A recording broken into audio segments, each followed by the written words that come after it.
Praise the Lord. आप सभी को जय मसीह की स्वागत करते हैं फिर से आपका एक न्यू वीडियो में। मेरे भाई मेरे बहनों, यदि आप इस वीडियो में बने हैं तो अंत तक जरूर बने रहिए, क्योंकि आज का हम मैसेज लेके आए हैं आपके जीवन के लिए। उस 5 वचन को लेकर आए हैं जो आप बहुत परेशान रहते हैं। आप उस डिप्रेशन में यदि हैं, आप परेशानी में, उस प्रॉब्लम में हैं, आपको कुछ समझ में नहीं आ रहा है, तो प्रियो आज का वचन आपके जीवन के लिए है। आप यदि इस वचन को सुनते हैं तो आपके जीवन में कार्य करेगा। आपके यदि जीवन में कोई परेशानियां हैं, कोई मुसीबतें, कोई रुकावटें आ रही हैं, तो इस वचन को जरूर सुनिए, क्योंकि प्रभु आपको इस वचन के द्वारा ही आपको हर समस्या से, हर रुकावटें से, हर कठिनाई से आपको आजाद करेंगे। क्योंकि प्रियो एक एक वचन प्रभु का हमें जो दिया जाता है वो हमारे जीवन के लिए है, जो सीधा मार्ग ले जाता है, हमें हर बुरे मार्ग से, उस लालच से, उस व्यभिचार से, पाप से बचाता है।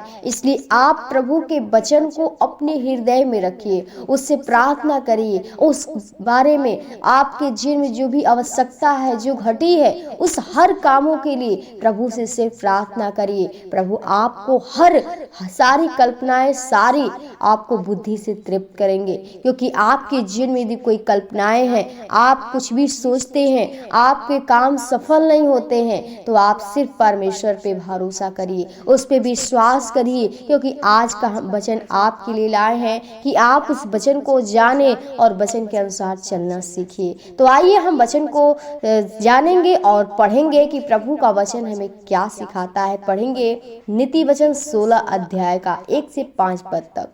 लिखा है पहला पद में, मन की युक्ति मनुष्य के वश में रहती है, परंतु मुंह से कहना यहोवा की ओर से होता है। आमीन।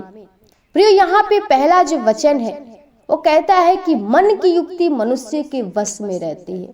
जो हम युक्ति करते हैं मन में अपने, वो मनुष्य के वश में रहता है, हमारे हृदय में रहता है। जो हम कहते हैं, जो हम युक्ति करते हैं, जो भी हम काम को करते हैं, लेकिन लिखा है कि परंतु मुंह से कहना यहोवा की ओर से होता है।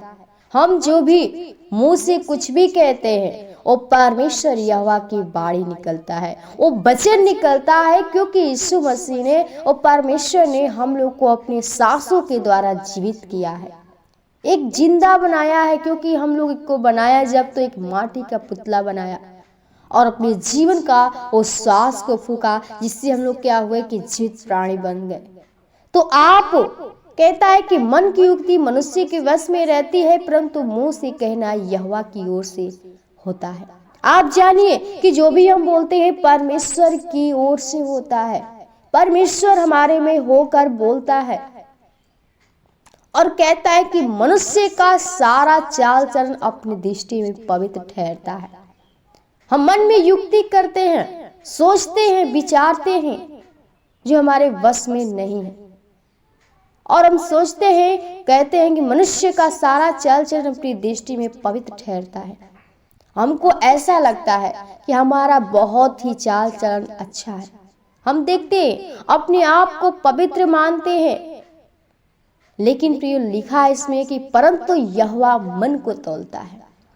आप कैसे चाल चल रहे हैं? आप बुरे मार्ग चल रहे हैं कि अच्छे मार्ग चल रहे हैं? आप पवित्रता के साथ चल रहे हैं कि आप उस पाप में चल रहे हैं? प्रभु आपके सारी चाल चलन को देखता है और आपके मन को तौलता है कि आप कौन सा रास्ता चुने हुए हैं। हम तो अपने सोचते हैं कि हम अच्छे मार्ग चल रहे हैं, लेकिन प्रियो परमेश्वर जानता है कि आप किस मार्ग को चुने हुए हैं। आपके मन को तौलता है कि आप कैसे चलते हैं। तो हमें प्रियो अपने दृष्टि में कहता है कि तू अपनी दृष्टि में कभी बुद्धिमान न होना। हम लोग सोचते हैं हम लोग का कि अच्छा चाल चल, लेकिन हम प्रभु से हमेशा क्या करें कि उसके बताए हुए मार्ग के अनुसार चले। प्रभु से हर बातों में पूछे, उसको स्मरण करें और प्रभु से अपने पापों को पश्चाताप करें। क्योंकि हर एक पापी इंसान, हर एक पापी है और हर एक पाप किया है, और हर एक व्यक्ति को प्रभु के सामने घुटना टेकना है। तो आप प्रभु से कभी बड़ा ना बनिए, क्योंकि प्रभु यीशु मसीह ने इस जीवन को दिया है, बनाया है और जानता है। और तीसरा है वचन कि अपने कामों को यहोवा पर डाल दे, इससे तेरी कल्पनाएं सिद्ध होगी। हम जब भी काम करते हैं, हम अपने खुद सोचते, अपने पर भरोसा करते, अपने पे डिपेंड होके करते हैं, लेकिन प्रियो कहता है कि अपने कामों को यहोवा पर डाल दो। हम जो भी कार्य को करते हैं उस परमेश्वर पे डाल दीजिए, इससे तेरी कल्पनाएं सिद्ध होगी। हम जो मन में कल्पना करते हैं, सोचते हैं, जब हम प्रभु को, उस काम को, बोझ को उस पे डाल देंगे तो आपकी सारी कल्पनाएं को, सारे सोच को, सारे लक्ष्य को पूरा करेगा, आपकी हर एक आवश्यकता को पूरा करेगा, यदि आप उस बात के लिए प्रभु से प्रार्थना करके प्रभु से कहते हैं तो प्रभु आपके सारे बिगड़े हुए काम को बना देंगे, क्योंकि हमारा ही पिता असंभव को भी संभव करने वाला है। वो सर्वशक्तिमान, सर्वव्यापी, सर्वज्ञानी है। इसलिए मेरे भाई, मेरे बहनों, आप लोग प्रभु में चलिए। और चौथा वचन है कि यहोवा ने सब वस्तुएं विशेष उद्देश्य के लिए बनाई है, वरन दुष्ट को भी विपत्ति भोगने के लिए बनाया है। आमीन। यहोवा, जो भी हम संसार में जो वस्तुएं देखते हैं, चीजें देखते हैं, सब चीज परमेश्वर ने बनाया है, वो अपने उद्देश्य के लिए।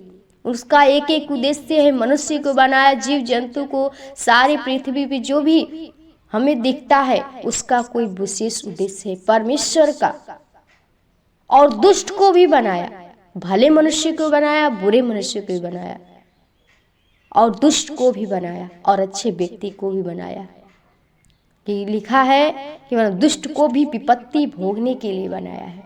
जो दुष्टता करता है, दुष्ट व्यक्ति दुष्टता करता है, लेकिन उसको एक दिन वो विपत्ति में भोगना, उसको दुख झेलना है। और पांचवा वचन है कि सब मन के घमंडियों से यहोवा घृणा करता है। मैं दृढ़ता से कहता हूं, ऐसा लोग निर्दोष न ठहरेंगे। जो मन में अपने घमंड करते हैं, उनके मन में जो भी घमंड होता है, जीविका का घमंड, शरीर की लालसा, धन रुपए पैसे पे अपने क्या करते हैं, मकान पे घमंड करते, लेकिन परमेश्वर उन लोगों से घृणा करता है, क्रोधित होता है। और हमें जो वचन है सुलेमान राजा सिखाता है कि मैं दृढ़ता से कहता हूं, ऐसे लोग निर्दोष न ठहरेंगे। जो घृणा करते हैं, जो घमंडी हैं, परमेश्वर उन लोगों को निर्दोष नहीं ठहराएंगे। परमेश्वर उनको पापों को क्षमा नहीं करेंगे। इसलिए मेरे भाई, मेरे बहनों, आप लोग इस 5 वचन को अपने हृदय में रखिए। आप यदि 5 वचन को स्मरण करते हैं, प्रभु आपके जीवन में कार्य करेंगे, क्योंकि आज का वचन है आपके लिए। और आप जिस दिन अपने मार्ग को बदल लेंगे, परमेश्वर के बताए हुए मार्ग के अनुसार चलेंगे, प्रभु आपके जीवन में कार्य करेंगे। तो हम वचन को यहीं विराम करेंगे। आप सभी को हम चाहते हैं कि आप लोग इस चैनल पे नए हैं तो चैनल को सब्सक्राइब कर लें, ताकि आपके पास एक एक प्रभु का मैसेज हम आपको पहुंचा सके, एक एक बातें आपको बता सके जो आप नहीं जानते हैं। इसलिए आप लोग प्रभु में सदा आनंदित रहिए, प्रभु से प्रेम करिए, प्रभु की बातों को स्मरण करिए, वचन को अपने हृदय में रखिए। प्रभु आपको ब्लेसिंग देंगे, आपकी हर घटी को पूरा करेंगे, हर आवश्यकता को पूरा करेंगे, हर रोग, हर बीमारी से वही छुटकारा देंगे। वचन को यहीं विराम करेंगे। तब तक के लिए आप सभी को जय मसीह की।